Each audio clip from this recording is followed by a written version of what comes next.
Praise the lord. ప్రభువైన యేసుక్రీస్తు నామంలో మీకందరికీ కూడా శుభములు. ఈ నూతన దినంలో దేవుడు మనల్ని తన నూతనమైన వాత్సల్యంతో జయప్రదంగా నడిపించుటకు మనము దేవుని సన్నిధిని ఆశ్రయిద్దాం.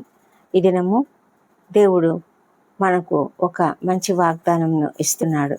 ఏంటంటే సామెతల గ్రంథము 3వ అధ్యాయము 5-6 వచనంలో, నీ స్వబుద్ధిని ఆధారం చేసుకొనక నీ పూర్ణ హృదయంతో యెహోవా యందు నమ్మకముంచుము, నీ ప్రవర్తన అంతటి యందు ఆయన అధికారమునకు ఒప్పుకొనుము, అప్పుడు ఆయన నీ త్రోవలను సరళము చేయును. ఈ మాటలను బట్టి మనం ఎంతో ధైర్యం తెచ్చుకోవాలి. ఎందుకంటే మనము ఆయనను ఆశ్రయించినట్లయితే, మన స్వబుద్ధిని ఆధారం చేసుకోక యెహోవా యందు నమ్మకం ఉంచినట్లయితే, మన ప్రవర్తన అంతటి యందు కూడా ఆయన అధికారమునకు ఒప్పుకున్నట్లయితే ఆయన మన త్రోవలను సరళం చేస్తాడు. మనము జ్ఞానులము అని అనుకోవద్దంట. ఎందుకంటే మనము దేవుని యందు భయభక్తులు కలిగి ఉండాలి. మన జ్ఞానం ఏపాటిది? దేవుని యొక్క జ్ఞానము ఎంతో అనంతమైనది. ఆయన పైన మనం ఆధారపడితే ఆయన ఎంతో గొప్ప జ్ఞానం ఇస్తాడు. మనము అడిగితే చాలు ఆయన ధారాళముగా అనుగ్రహిస్తాడు అని వాక్యంలో రాయబడింది కదా. ఆ విధంగా దేవుడు మనకు జ్ఞానం ఇచ్చే దేవుడు కనుక ఆయన పైననే ఆధారపడదాం. అయితే కొన్నిసార్లు ఏమనిపిస్తుందంటే, మనం ఎంతో శ్రమ పడుతున్నాము, కానీ మనము చేసే పనిలో ఏమీ సెన్స్ ఉన్నట్లు అనిపించదు.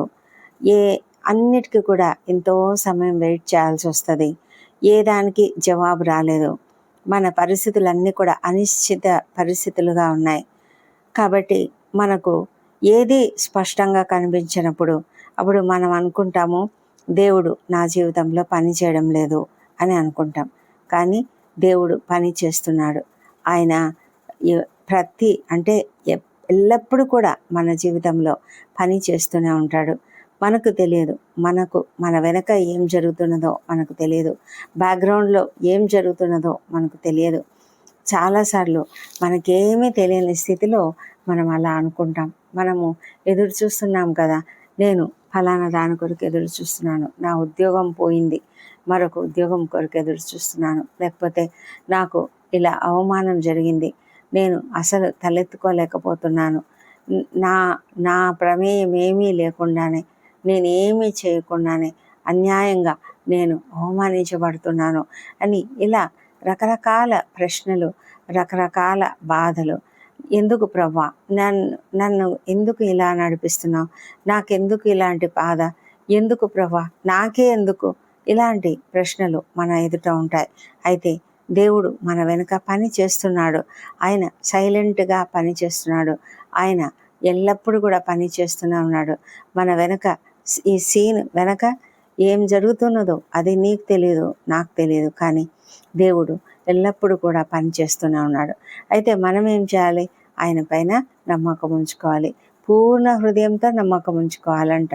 అందుకే మనము హాఫ్ హార్టెడ్గా కాదు, మనము మధ్యలోనే, అంటే కొంత నమ్మకం ఉంటుంది, మళ్ళీ కొద్దిసేపటికే అసలు ఎక్కడ పని జరుగుతుంది, అసలు ఏమైనా అవుతున్నదా, నా జీవితము ఎక్కడ వేసిన గొంగళి అక్కడే అన్నట్లుగా ఉంది కదా, నాకు ఏం జరుగుతుంది, నాకు ఏ మేలు జరగడం లేదు, ఏ సహాయము రావడం లేదు, నా పరిస్థితి అసలు మెరుగుపడడం లేదు, దేవుడు ఏం చేస్తున్నాడు అని మనం అనుకుంటూ ఉంటాము.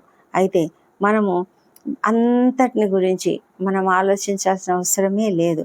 దేవుడు ప్రతిదీ కూడా తన యొక్క చిత్తానుసారంగా ఒక గొప్ప రీతిగా పని చేస్తూ ఉంటాడు.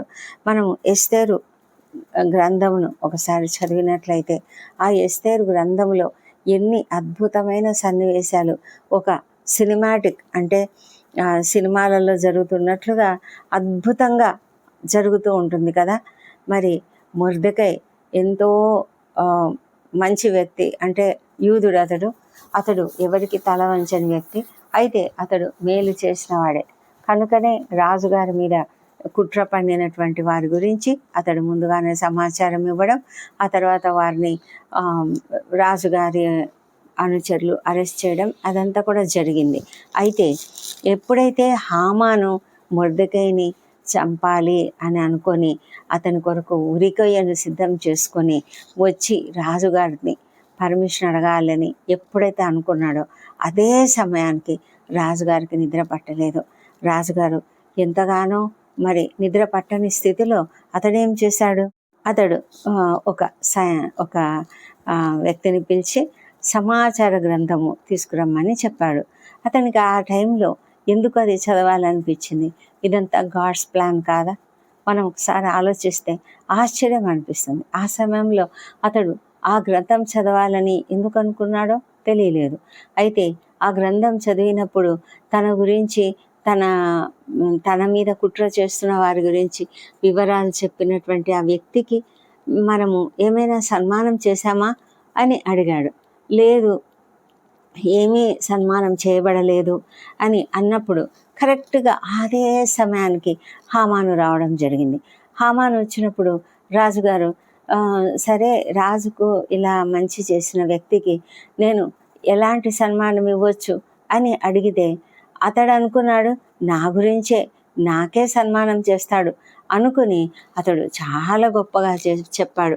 రాజుగారి వస్త్రములు ధరింపజేయాలి, ఇంకా గుర్రం మీద ఎక్కించాలి, మరి రాజవీధిలో నడిపించాలి అని ఈ విధంగా చెప్పినప్పుడు వెంటనే అయితే ఆ యూదుడైనటువంటి మొర్దెకైకి అలాగ చేయమని చెప్పినప్పుడు హామానుకు ఎంత అవమానంగా అనిపించిందో. అయితే ఆ తర్వాత కూడా జరిగిన సంఘటనలన్నీ కూడా చాలా చాలా వేగంగా జరిగిపోయి ఎప్పుడైతే హామాను యూదులందరినీ చంపాలని అనుకుంటే అలా కాకుండా యూదులందరూ రక్షింపబడ్డం, హామానుకు సంబంధించినటువంటి వారు నశించిపోవడం, ఇదంతా కూడా చాలా అద్భుతంగా జరిగిపోతుంది. ఇదంతా కూడా బిహైండ్ ద సీన్స్ ఎవరు చేశారు? దేవుడు చేశాడు. అయితే మొర్దెకైకి అది కనిపించలేదు, రాణి అయిన ఎస్తేరుకు కూడా అది కనిపించలేదు. కానీ వేగంగా పరిస్థితులు అలా మారిపోవడం మనం చూస్తున్న మనకు అర్థమవుతుంది. అయితే దేవుడు మన జీవితంలో కూడా అలాగే చేస్తూ ఉన్నాడు.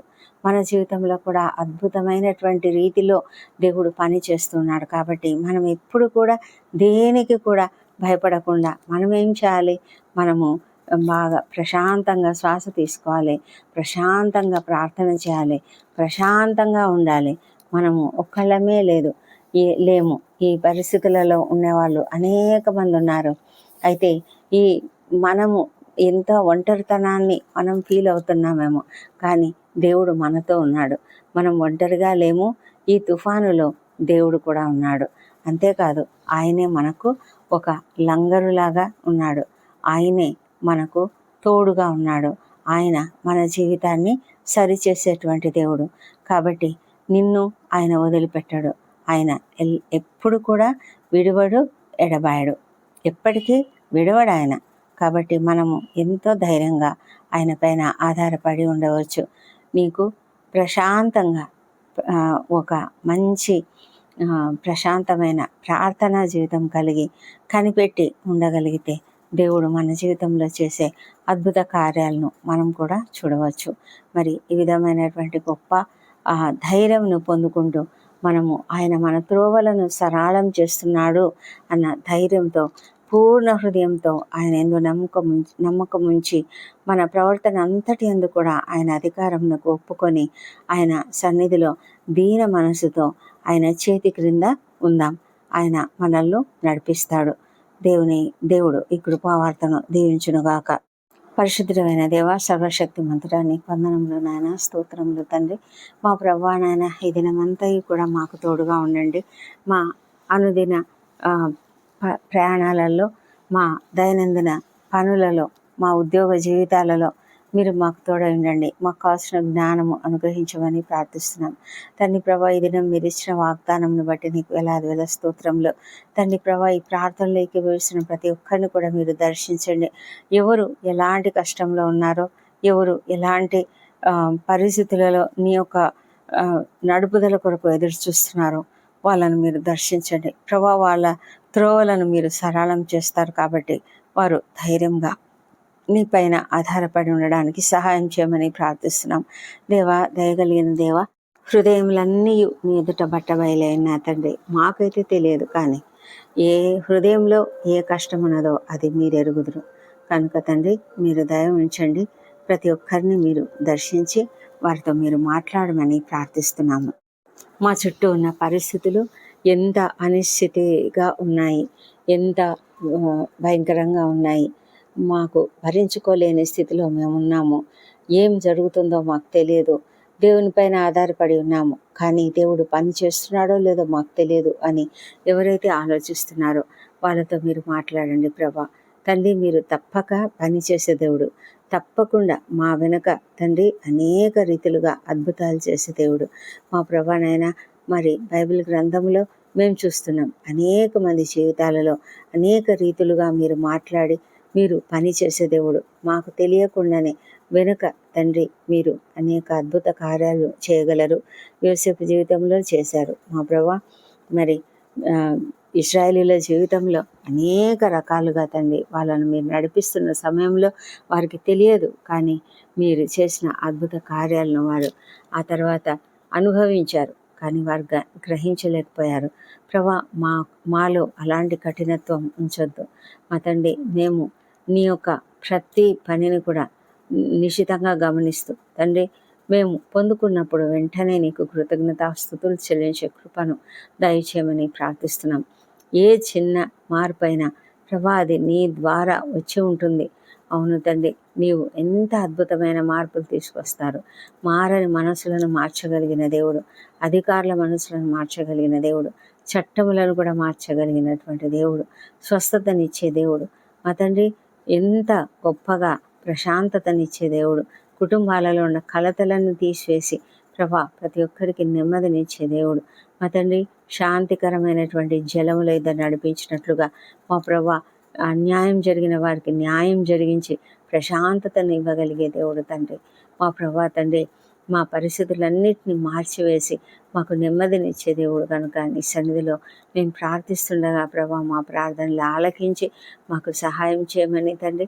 మేము నెమ్మదిగా కనిపెట్టుకొని ఉండలాగున ప్రభా మేము ప్రార్థనలు మర్చిపోకుండా ప్రభా ప్రార్థనలలో కనిపెట్టి ఉన్నట్లుగా ముందుగానే నీకు కృతజ్ఞతాస్తుతులు చెల్లిస్తూ మేము కనిపెట్టి ఉండేలాగా మాకు సహాయం చేయమని ప్రార్థిస్తున్నాం నాయన తండ్రి. ఈ దినమంతయు మాకు తోడై ఉండండి.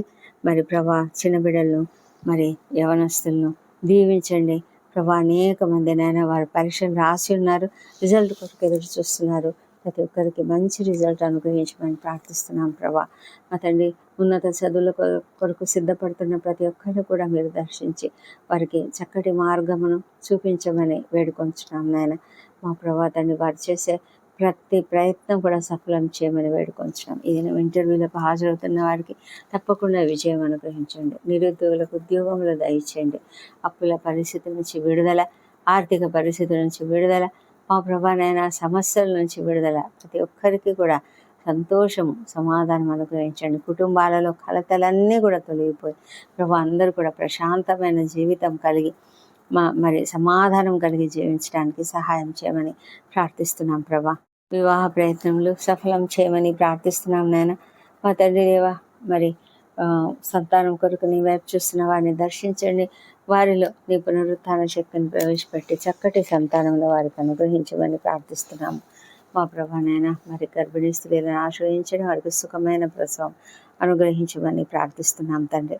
మా ప్రభా తండ్రి, వృద్ధులను చిన్నారులను దీవించి ఈ ఎండలకు నాయన, తీవ్రమైన ఎండలు ఉంటున్నాయి నాయన ప్రభా. మనుషులు ఎవరు కూడా తట్టుకోలేనట్లుగా ఉన్నది. అయితే ప్రభా మీరే శక్తినివ్వండి, బలంనివ్వండి. మరి ఎండ దెబ్బ తగలకుండా మమ్మల్ని కాపాడమని ప్రార్థిస్తున్నాం ప్రభా. మా తండ్రి దేవా, నీవు అద్భుతకరుడవు తండ్రి. మరి అన్నిటికంటే ముఖ్యంగా నీ రెండవ రాకడ చాలా సమీపంగా ఉన్నది ప్రభా. మేము సిద్ధంగా ఉన్నట్లుగా మా హృదయాలను సిద్ధపరచమని ప్రార్థిస్తున్నాం ప్రభా. మా హృదయాలలో విశ్వాసం అధికం చేయండి ప్రభా. మరి నీ అందు భయభక్తులతో మేము చక్కగా జీవించినట్లుగా సహాయం చేయమని కూడా ప్రార్థిస్తున్నాం నాయన. మా తండ్రి దేవా, అనారోగ్యంతో బాధపడుతూ ఎవరెవరైతే అస్వస్థతతో హాస్పిటల్స్లో ఉన్నారో వారిని అందరినీ మీరు దర్శించి తండ్రి చక్కటి ఆరోగ్యమును వారికి అనుగ్రహించండి, స్వస్థత అనుగ్రహించండి. మీకు అసాధ్యమైనది ఏది లేదు నాయన. స్వస్థపరిచే దేవుడు నేనే అని చెప్పిన దేవుడు ప్రభా. వారు మీ వైపు చూస్తున్నారు నాయన. స్వస్థపరచండి ప్రభా భయంకరమైన వేదనతో నాయన ఎంతోమంది ఐసీయూలలో ఉన్నారు, వెంటిలేటర్పై ఉన్నారు తండ్రి. ఎంతోమంది సర్జరీలు గుండా వెళ్ళడానికి సిద్ధంగా ఉన్నారు. ప్రతి ఒక్కరిని దీవించి నాయన క్షేమంగా సర్జరీ నుంచి బయటకు వచ్చినట్లుగా సహాయం చేయండి. మా ప్రభా గుండె వ్యాధులతో ఎంతమంది బాధపడుతున్నారు, మా ప్రభా బ్రెయిన్ సమస్యలు, లంగ్స్లో సమస్యలు, మా తండ్రి దేవ లివర్లో ప్రాబ్లమ్స్, మా తండ్రి ఇంకా అనేక మంది కిడ్నీలు పనిచేయక బాధపడుతున్నారు. ఏ శ్రమలో పనిచేయని కిడ్నీలు పనిచేయను గాక, ప్రతి పరిస్థితి బాగుపడను గాక, ఏ నామంలో స్వస్థత ప్రతి ఒక్కరికి కలుగును గాక. కండరాల నొప్పులు, కీళ్ళ నొప్పులు, కాళ్ళ నొప్పులు, మరి నడుములో నొప్పులు తండ్రి ప్రతి నొప్పిని తీసివేయండి ప్రభా. మైగ్రేన్ తలనొప్పి నుంచి ఏ శ్రమలో విడుదల దయచేయండి మా ప్రభా. నరాల సంబంధిత వ్యాధులన్నిటి నుంచి కూడా ప్రతి ఒక్కరికి విడుదల దయచేయండి. స్పాండిలైటిస్ నుంచి విడుదల దయచేయండి మా ప్రభా. ప్రతి పరిస్థితిని బాగు చేయగలిగిన శక్తిమంతుడు కాబట్టి నిన్ను అడిగి స్వస్థత పొందుకుంటున్నాం నాయన.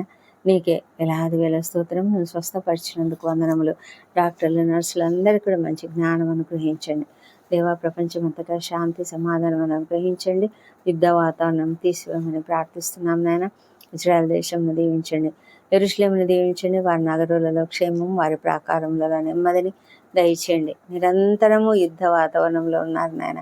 మా ప్రభా కనికరించండి తండ్రి. ప్రభా అనేక చోట్ల ఎక్కడెక్కడైతే యుద్ధ వాతావరణం ఉన్నదో అక్కడంతా ప్రభా మా బంధువులు, మిత్రులు, స్నేహితులు ఎంతమంది ఉన్నారో నాయన, ప్రతి ఒక్కరిని కూడా మీరు క్షేమంగా కాపాడమని ప్రార్థిస్తున్నాం తండ్రి. రక్షణ లేని ప్రతి ఒక్కరూ నిన్ను తెలుసుకొని వారి హృదయాలు తెరవబడి ప్రభా నిన్ను అంగీకరించలాగిన వారి హృదయాలను తెరవండి. మనోనేత్రాలను వెలిగించండి. నీ సిలువ విలువను అర్థం చేసుకొని ప్రభా నిన్ను తెలుసుకొని కృపను దయచేయమని ప్రార్థిస్తున్నాం తండ్రి. మా తండ్రి దేవా, మరి వ్యసనములకు గురైనటువంటి వారికి విడుదల దయచేయమని ప్రార్థిస్తున్నాము. అన్యాయాలు జరిగిన వారికి న్యాయం జరిగించండి ప్రభా. నాయన శాంతితో సమాధానంతో వారు జీవించగలిగే కృపను దయచేయండి. వారి పక్షంగా మీరు వ్యాజ్యమాడి నాయన వారికి న్యాయం జరిగించమని ప్రార్థిస్తున్నాం తండ్రి. ఎంతమంది దిక్కులేని వారు పడుతున్నటువంటి వారు ఉన్నారు, వారిని అందరూ కూడా కనికరించి కాపాడమని వేడుకొంచున్నాము మా ప్రభా తండ్రి. సేవకులను ఆశ్రయించండి, వారి సేవను మీరు ఆశీర్వదించమని ప్రార్థిస్తున్నాం. కుటుంబాలను కూడా దీవించండి ప్రభా. మారుమూల ప్రాంతాలలో ఎంతోమంది మరి సేవ చేస్తున్నారు, వాళ్ళని మీరు కనికరించండి. అదేవిధంగా ప్రభా మరి అనేక చోట్ల క్రైస్తవులు దాడులకు గురవుతున్నారు మా ప్రభా. నాయన హింసకు గురవుతున్నారు, వారిని అందరినీ కనికరించమని ప్రార్థిస్తున్నాం. మా దేశంను దీవించి మా దేశంపై నీ పరిశుద్ధ ఆత్మను కుమ్మరించి భయంకరమైన ఆ పరిస్థితుల నుంచి వారికి విడుదల దయచేయమని ప్రార్థిస్తున్నాం నాయన. అధికారులు, ఉద్యోగులు, పరిపాలకులు అందరూ కూడా నీతిగా నిజాయితీగా పనిచేయనట్లుగా సహాయం చేయమని వేడుకొంచున్నాము. దయగల తండ్రి, ఈ దినము బర్త్డేలు, వివాహ దినములు జరుపుకుంటున్న బిడ్డను దీవించండి. గడిచిన సంవత్సరం అంతా మీరు వారికి చేసిన ప్రతి మేలును బట్టి నీకు వందనములు. రాబోయే సంవత్సరంలో ఇంకనూ అధికమైన మేలులను వారికి అనుగ్రహించమని ప్రార్థిస్తున్నాం మా ప్రభా. వారిపై నీ ముఖకాంతిని ప్రకాశింపజేసి సంతోషము, సమాధానం అనుగ్రహించి ఏ సమస్యలు ఉన్నా కూడా ప్రతి సమస్యను తీర్చమని ప్రార్థిస్తున్నాం తండ్రి. ఈ ప్రార్థనలో ఏకీభవిస్తున్న ప్రతి ఒక్కరిని దీవించినాయన. ఎవరికి ఏ సమస్య ఉన్నా ఆ సమస్యల నుంచి యేసు నామములో విడుదల ప్రతి ఒక్కరికి దయచేయమని ప్రార్థిస్తున్నాం తండ్రి. మా ప్రార్థనలన్నీ మీరు అంగీకరించి జవాబులు ఇచ్చినందుకు నీకు వందనములు. ఈ ప్రార్థనలన్నీ మా ప్రభువును, మా ప్రియ రక్షకుడు నేను యేసుక్రీస్తు నామములో అడిగి పొంది ఉన్నామని నమ్ముతూ నీకు స్తోత్రం చెల్లిస్తున్నాం తండ్రి. Amen, amen.